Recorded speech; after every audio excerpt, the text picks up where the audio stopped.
Gentlemen, welcome to this week's Pilates workshop. I hope you guys are enjoying practicing as much as I'm enjoying teaching. It is an experience. This is a lifelong skill that you guys are learning. So if it feels like hard, if it feels like you think you're not getting it, then you are getting it. It's all brand new, everything that we're doing.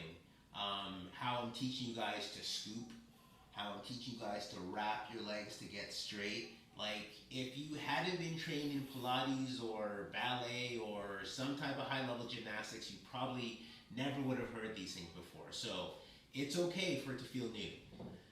Alright, so we're moving on. So, we just finished seated forward stretch. No, saw would have been what we finished. Okay? That would have been your last exercise. So after saw, you're going to go. So all of these exercises so far have been about flexion of the torso, and scooping has been the main thing. And then the purpose of your perch has been to ground your hips and to align your feet. But your perch has really been the thing that helps you lift yourself up, up, up, up, up. Okay, now the next series is called Swan. And so Swan, we bring our legs together and we roll to our tummy. Okay, now get your stuff out of the way and make room to get your hip bone down to the mat. And so that's a feeling where you may feel like you have to pull your stomach forward and get your skin out of the way. But getting this hip bone onto the mat is one of the most important things you can do for this series. Okay, so that's the first thing. Now, this series, it starts from the legs. So, you've got to know what it feels like. We've been talking about pointing your toes. Your toes are pointed. Well, I'm going to set up for this one. Your toes are pointed when the top of your foot is in line with your shin. Okay, so that's a pointed toe. Okay, how do you know what it looks like? When we are sitting on our knees and we squeeze our heels together and we push all the way down, okay? The more of the top of the foot that we get on the mat, the more pointed that toe is. Okay, so that's the action that you're feeling for when you're pointing your toe this way, okay? And it's also the action you're feeling for when you are in Swan. So you're trying to point these toes and get as much of the top of the foot on the mat as possible, okay? And now to activate your glutes properly, you're gonna take your heels and you roll them inside. So you don't let your heels flop open.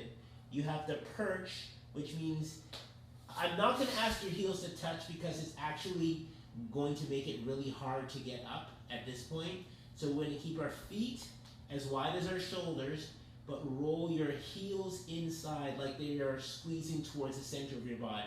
So straight legs, heels inside. Now watch my knees. That's my legs off. My knees are on the mat. That's my legs on. Knees are off the mat. Okay? So your knees come off the mat. So I push my foot into the mat, and I push my hip into the mat, and I get my knees up. Now it's not this. Okay? I'm not lifting my hips. My hips are down. Okay? And my feet are down, and my knees are up. And this is going to be honestly one of the best ways you guys get the feeling of what it's like to straighten your legs. Okay, so this is the start of this position. Now my hands go somewhere in front of my head, and I would start with my face down. And honestly, just practicing being in this position. Now watch how I pull my belly button in and up. Okay, so to be in this flat position and pull your belly button off the mat, that is honestly the first skill you gotta learn how to do. Because to lift my body, I need to anchor my ribs, and I do that with my scoop. So as I'm lying here, practicing with my head down, I'm gonna practice straightening my legs and pulling my belly button in and up. And that's gonna really have you cinch in your ribs. Now that's the key to this exercise, everything that I just showed you so far. Belly button in, legs are straight. Now when you're lifting, we're gonna lift and just float up. Now watch my elbows. I don't want my elbows out because it makes my shoulders come towards my ears. So my elbows point down and I squeeze my shoulder blades behind my back. Okay, push my legs to straight, scoop my ribs in. Now the positioning of your head, imagine you could hold a tray of drinks on top of your head. Now if you have that thought, that'll make you kind of reach your head all the way up. Not your forehead, the crown of your head, okay? So this is the end position of a, I would call this a baby swan, okay? Now, I'm gonna add the neck roll. I look over my shoulder, I roll my chin along my chest, look over the other shoulder, look back to the middle.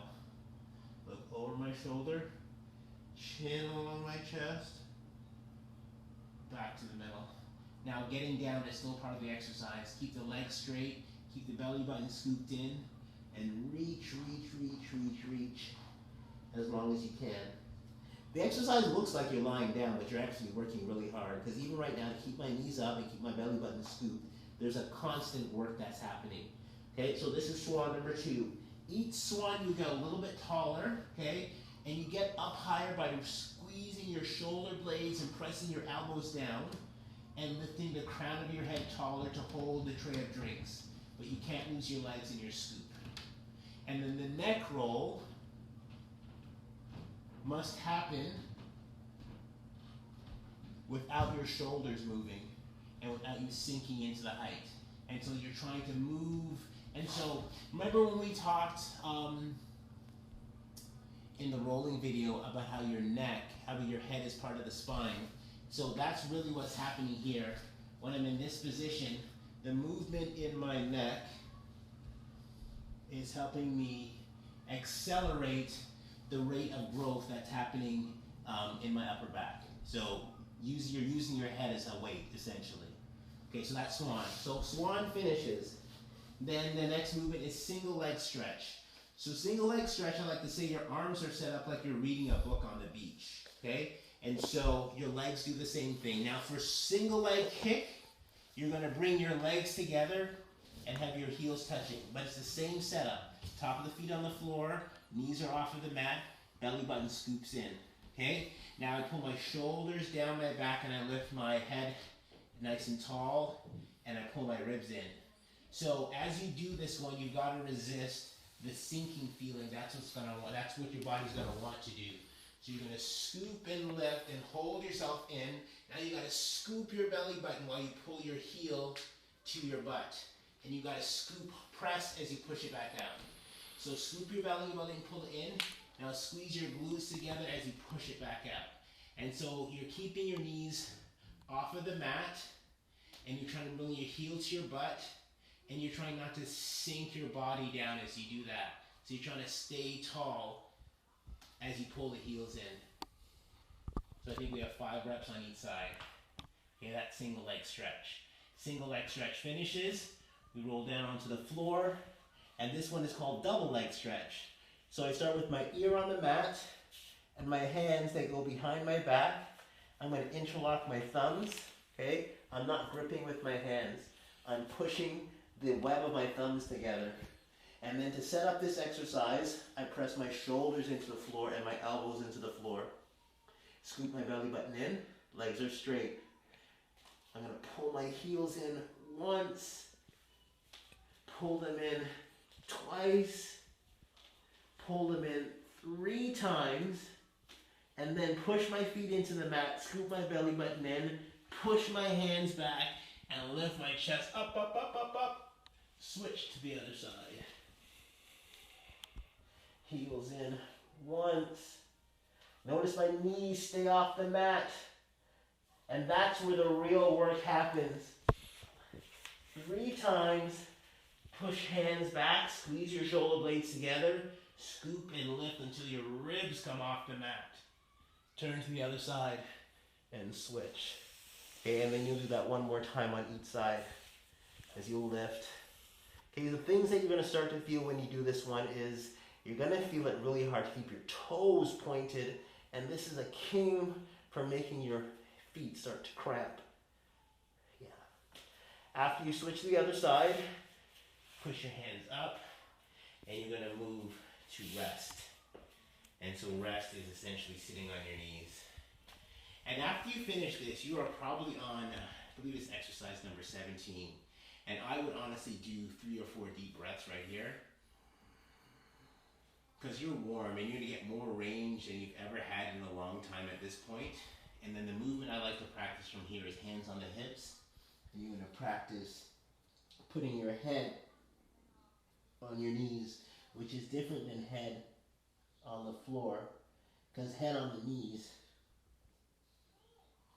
will require you to make a C curve. And that's just like a marking point. So it's a good way for you to kind of open up your back and your hips as all part of this stretch sequence. So you are halfway through this. That was the Pilates mat series. We did swan, single leg kick, double leg kick. You're going to finish in rest. When we move on, we're going to move to the next exercise, which is neck pull. We will do that next week. Until then, practice hard. Just get your reps in. It does not matter whether they're perfect. It really only matters that you did them, because it's the repetition over months that's going to add up and the skill will start to set in. Trust me on that one. Keep going. Be unconventional.